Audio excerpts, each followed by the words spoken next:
All right, guys. Last segment for today. Basically, early this morning, the price index came out today, and that's just basically showing how much manufacturers are paying, or how much more or less they are paying for basically their products. Doesn't exactly mean that they're passing those prices on to consumers, but the number itself is just explaining how much they are paying for their products, what percentage more, right? So the numbers, I guess I'll just show you guys the numbers really quickly. Um, here it is right here. It's 0.9% higher, as you guys can see here today. It was down for a little while, but as you can see, this number right here is the largest since here July 2022, and we know what that means, right? That's what was going on in 2022, right? It was when the Republicans were bitching and complaining about the inflation. Okay, so if we keep seeing numbers like this, you're gonna see inflation rise. I've gone over similar things like this, but uh, basically you're not seeing any uh, direct inflation yet because of taco. Trump always chickens out. Manufacturers think that he could just take the tariffs off soon, or or they just have a lot of inventory that they're sitting on right now and they're getting rid of that. But once that runs out and tariffs are still on, then you're gonna see.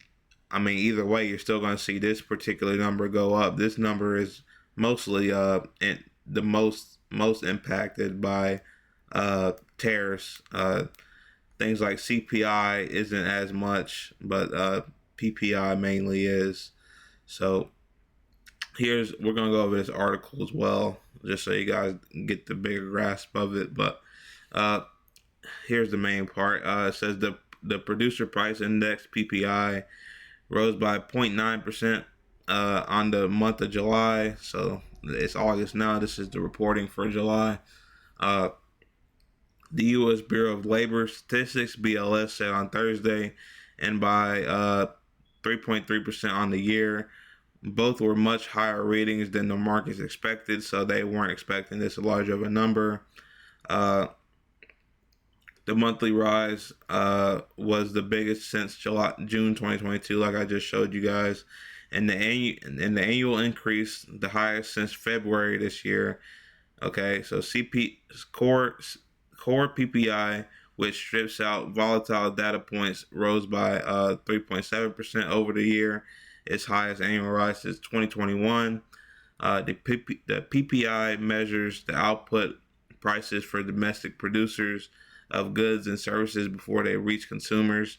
July's consumer price index (CPI) had come in milder than expected, fueling a widespread belief that the Federal Reserve would move to cut rates sooner. But the PPI data suggests that the much anticipated feed through of Trump's tariffs into consumer prices is coming down the line, a fear that has so far deterred the Fed from cutting rates. Okay, so what does that mean, right? So basically, what they're saying is they're expecting the Fed to cut rates next month because the CPI, the Consumer Price Index, was pretty moderate than what they thought it was going to be, right? But and basically the difference between PPI and CPI is the PPI is the producer and the CPI is the consumer. Okay, uh, so right now the CPI is moderate, okay, but the PPI right now is high. So that literally by definition means that the producers just aren't passing on these high tariff costs yet to the consumer. Okay, so after the CPI came out, it's like, oh, okay, well, the consumers aren't paying so much, so uh, the rates can come down. But after the PPI that has came out, right, they're basically saying, obviously, if the producer is paying a lot more, 0.9%, a lot, the most since 2022, that number has to be at some point reflected onto the CPI. Okay, so I mean, it's kind of like a really just hard decision, and you just really never know until it comes out next month, because essentially, if you have high inflation, which the PPI would cause, if it's going to stay at like 1, or even if it goes higher, it's going to cause more inflation.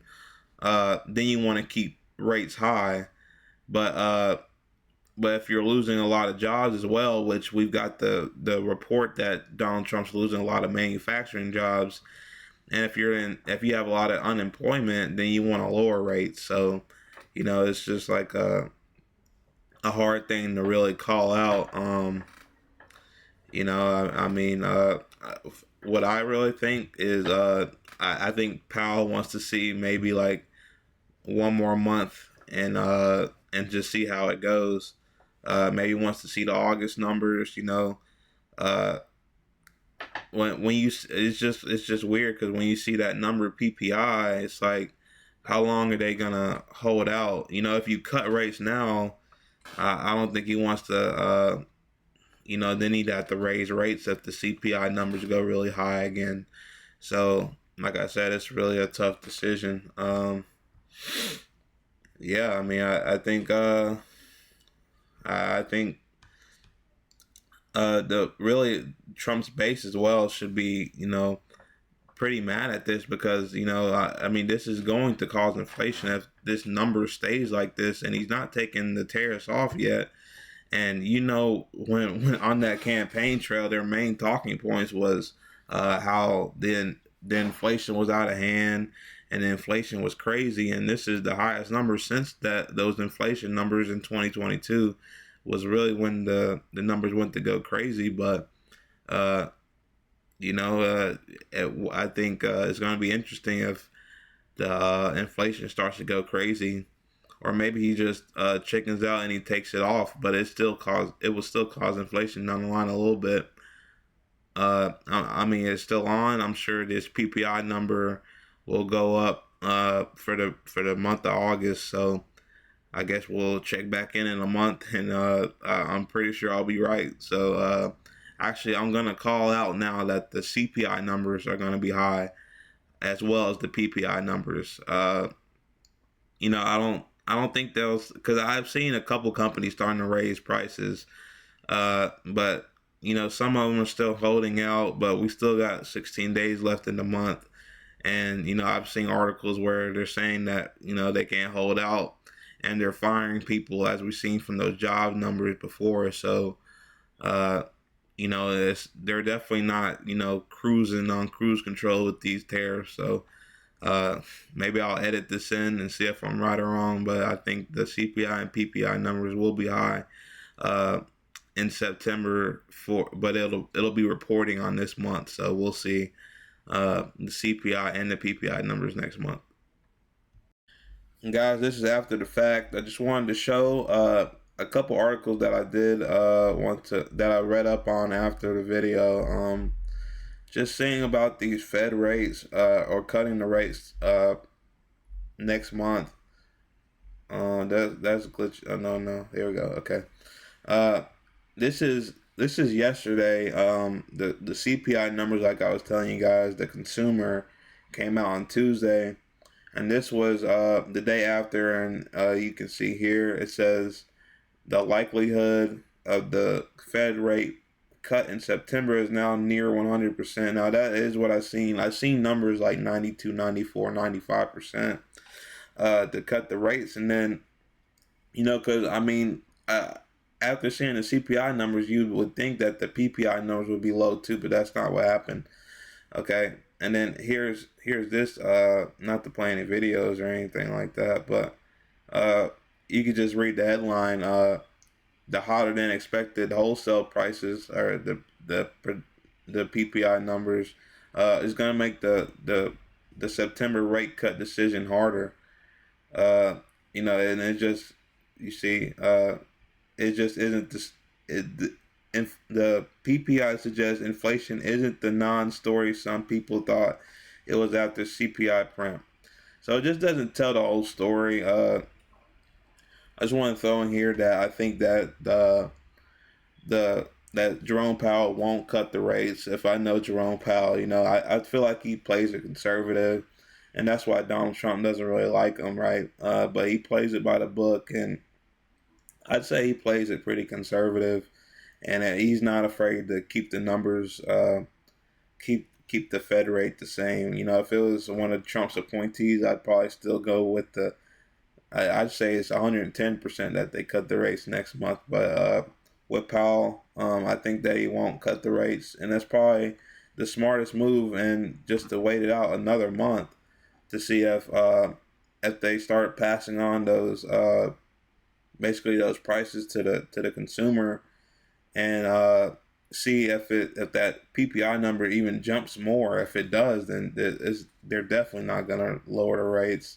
I mean, you just got to go by the economy, and then but it even and even harder, which makes it even harder, is Trump firing the Bureau of Labor Statistics head, because now the numbers might be fucked up. The numbers might be so in favor of Trump, and that's just not what's happening. But I mean, how can you even, if you're a Powell, how can you trust? Or I mean, you have what I'm getting at is you still probably have to trust the numbers that they put out, unless the Fed is doing their own numbers, which is probably not it. But I mean, it's just everything's getting harder, and I think with all the noise of him firing the Bureau of Labor Statistics, and the PPI numbers this month being so high, he might play it safe. Might as well play it safe for another month. And if he thinks that's how the economy should go, I trust Powell because he's not partisan at all. Even Biden used to pressure him to cut rates, and he wouldn't. So it'll be interesting to see for sure what Powell decides to do, and the Fed, and basically what the Fed decides to do next month.